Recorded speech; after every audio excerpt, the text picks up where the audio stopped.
Diqqət, diqqət! Danışır Xalq Jurnalistikası. Salam, axşamınız xeyir olsun. Efirdə son xəbər, studiyada sizin aparıcı Elvin Vasqallıdır. Azərbaycan Respublikasının Prezidenti İlham Əliyev Naxçıvan Muxtar Respublikasının sosial-iqtisadi inkişafının sürətləndirilməsinə dair əlavə tədbirlər haqqında sərəncam imzalayıb. Sərəncama əsasən Azərbaycan Respublikasının dövlət büdcəsindən və Naxçıvan Muxtar Respublikasının büdcəsindən ümumilikdə 258 milyon manat ayrılması nəzərdə tutulur.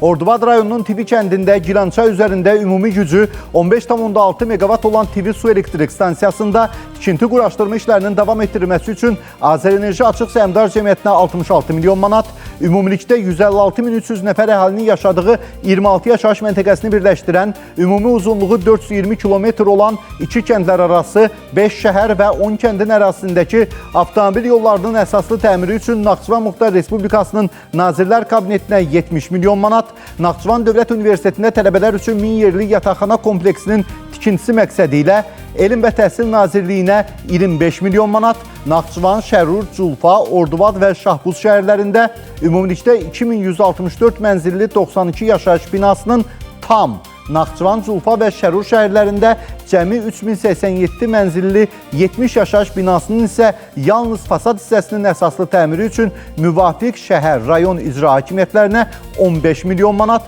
Naxçıvan Muxtar Respublikasında ümumilikdə 640 yerlik 5, o cümlədən Naxçıvan şəhərinin Bulqan kəndində 100 yerlik, Ordubad rayonunun Dəstə kəndində 100 yerlik, Şərur şəhərində 100 yerlik, Culfa rayonunun Əbrəqunuz kəndində 240 yerlik, Kəngərli rayonunun Qarabağlar kəndində 100 yerlik, yeni məktəbə qədər təhsil müəssisələrinin tikintisi üçün Naxçıvan Muxtar Respublikasının Nazirlər Kabinetinə 20 milyon manat, şəhərlərarası ictimai nəqliyyat parkının yenilənməsi məqsədi ilə ilkin mərhələdə Azərbaycan Respublikasının Rəqəmsal İnkişaf və Nəqliyyat Nazirliyinə 53 milyon manat, Naxçıvan, Şərur, Culfa və Ordubad şəhərlərində ümumilikdə 122 yaşayış binasının 5335 mənzilinə xidmət göstərən 45 istilik qazanxanasının əsaslı təmiri üçün müvafiq şəhər, rayon icra hakimiyyətlərinə 9 milyon manat vəsait ayrılır.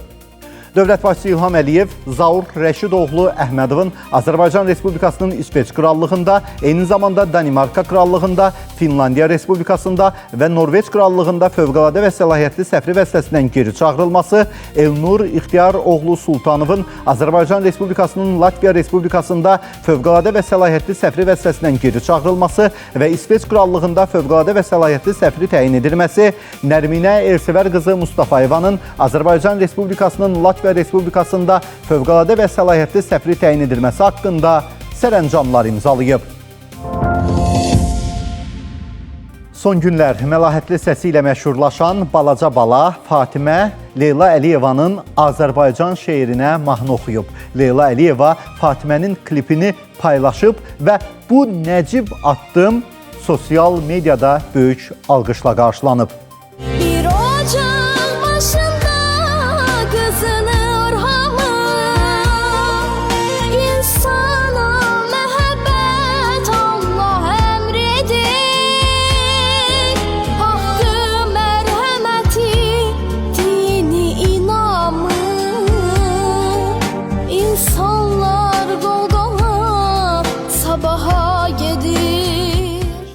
Hər kəsin tanıyıb, səsinə heyran qaldığı Fatimə son xəbərə danışır.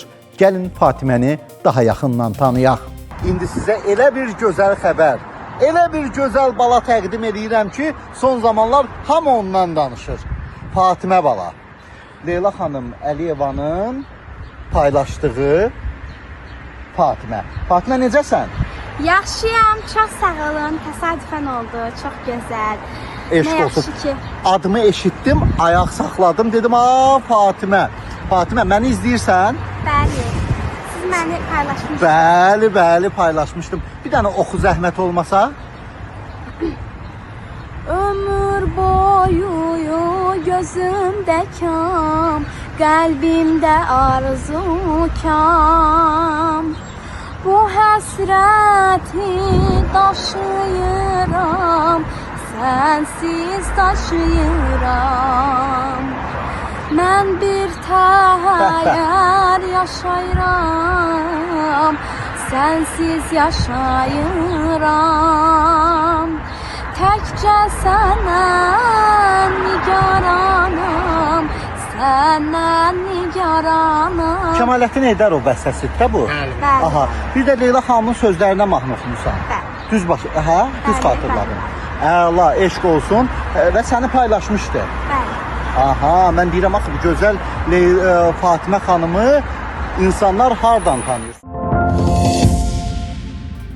Bir son dəqiqə məlumatda nəzərinizə çatdırırıq. Xocavənddə mina partlayışı nəticəsində 2 nəfər xəsarət alıb. Bu barədə Daxili İşlər Nazirliyi, Baş Prokurorluq və Mina Təmizləmə Agentliyinin mətbuat xidmətləri məlumat yayıb. Bildirilib ki, işğaldan azad edilmiş Xocavənd rayonunun Qızılqaya kənd ərazisində 2026-cı il 12 avqust tarixində mina partlayışı hadisəsi baş verib. Qazax rayon sakini 1961-ci il təvəllüdlü Abbasov Elçin Telmanoğlu'nun minalardan təmizlənməmiş ərazidə idarə etdiyi buldozer minaya düşüb. Hadisə zamanı Tovuz rayon sakinləri 1989-cu il təvəllüdlü Sənan Söhraboğlu Fərəcov və 2003-cü il təvəllüdlü Fuad İlqaroğlu Əhmədov xəsarət alıblar. Faktla bağlı Xocavənd rayon prokurorluğunda araşdırma aparılır. Və aidiyyatı qurumlar bir daha vətəndaşları təhlükəsizlik qaydalarına riayət etməyə, mina təhlükəsi işarələrinin göstəricilərinə diqqətlə yanaşmağa, şübhəli əşyalara toxunmamağa, bələd olmadıqları ərazilərə daxil olmamağa, çəpərləmə fəaliyyəti aparılan ərazilərə müdaxilə etməməyə çağırır deyə məlumatda qeyd edilib. Son xəbər davam edir. Qaynar xəttimizi sizin nəzərinizə çatdırıram. 055 8 104 104. Bu bizim qaynar xəttimizdir, WhatsApp nömrəmizdir. İşıqlandırılmasını istədiyiniz mövzularla bağlı bizə yaza və çəkdiyiniz videoları bizə göndərə bilərsiniz. Xəbərin sonu yoxdur. Son ünvanı var. Space'in son xəbəri. Bugün saat 17 radələrində Bakı-Sumqayıt yolunun köməkçi hissəsində yol qəzası baş verib. Yolun Xırdalan şəhərindən keçən hissəsində avtomobillər toqquşub. Nəticədə köməkçi yolda böyük tıxac yaranıb. Sədər Əybinə yolunda lampalar daşıyan yük maşınında yanğın olub. Hadisə zamanı yük maşınında olan lampaların bir hissəsi yanaraq ətrafa dağılıb. Yanğının hansı səbəbdən baş verdiyi və hadisə nəticəsində xəsarət alanların olub-olmadığı məlum deyil.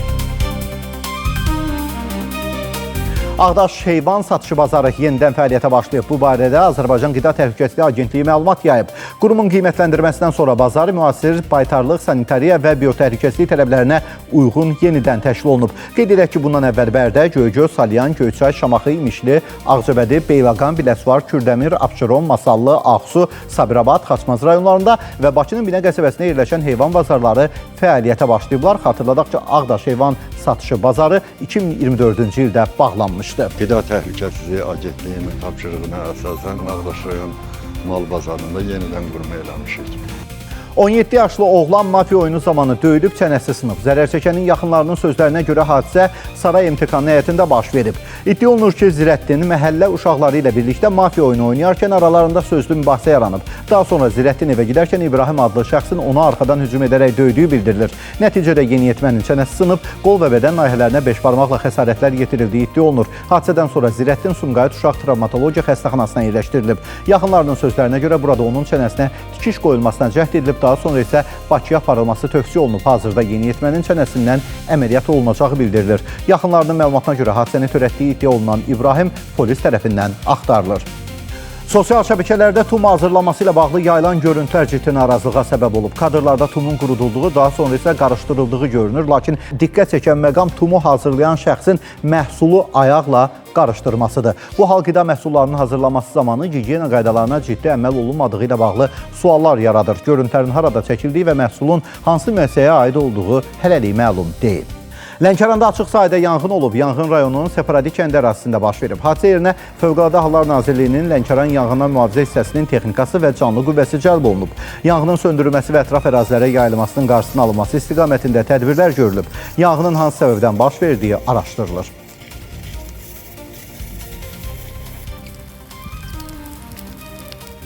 Masazır yolundan Sumqayıta doğru ərazidə işıq dirəkləri quraşdırılsa da onların bir çoxu işləmir. Nəticədə ərazi axşam saatlarında qaranlığa qərq olur. Bu isə həm sürücülər, həm də yolu piyada keçən sakinlər üçün təhlükə yaradır.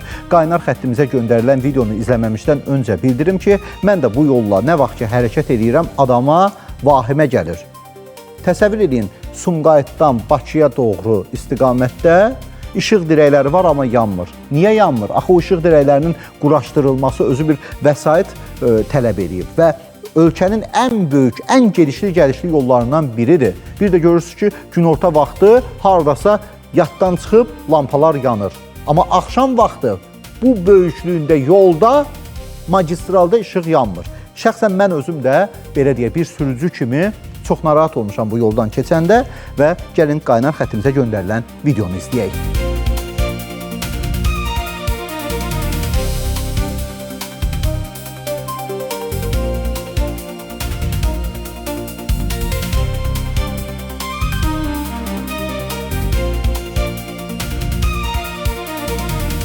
Heydər Əliyev prospektində sürücü məsuliyyətsizliyi qəzaya səbəb oldu. Görüntüləri izləyək.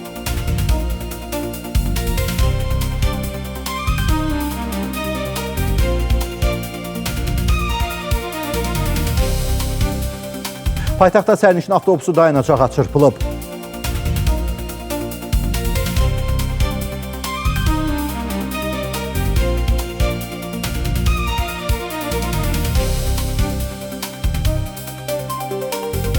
Fövqəladə Hallar Nazirliyinin Dövlət Yanğın Nəzarəti Xidməti səlahiyyətlərinə uyğun olaraq ölkə ərazisində yanğın təhlükəsizliyinin təmin olunması istiqamətində zəruri tədbirlərin görülməsini davam etdirir. Bu çərçivədə Dövlət Yanğın Nəzarəti Xidməti tərəfindən aidiyyatlı təşkilatlar qarşısında məsələ qaldırılmaqla yaratdığı yanğın təhlükəsinin qarşısının alınması məqsədi ilə bir sıra ərazilərdə tədbirlər görüb.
Baş Narkotiklərlə Mübarizə İdarəsinin əməkdaşları tərəfindən narkotik vasitələrin satışının qarşısının alınması məqsədi ilə növbəti əməliyyat Qaradağ və Suraxanı rayonlarında keçirilib. Nəticədə saxlanılan 3 narkokuryerdən ümumilikdə 46 kiloqram narkotik vasitə aşkarlanıb.